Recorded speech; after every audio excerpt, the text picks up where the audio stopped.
Og'ir vazn toifasida kurashda aynan qaysi polvonlarni siz yuta olmadingiz? Hozirgi mana shu 5 yillik davrni olaylik.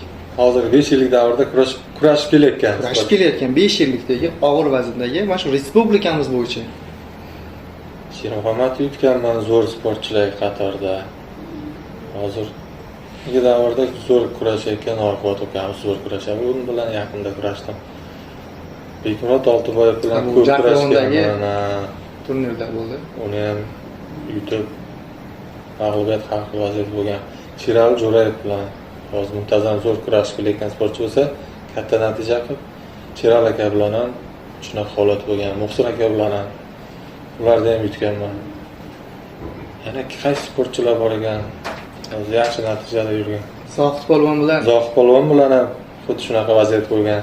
Endi men surishtirdim, izladim. 1-1 bo'lgan deydi siz bilan. Ya 2-1 bo'lgan. O'zbekiston chempionatida ham yutganman. Demak siz oldindan.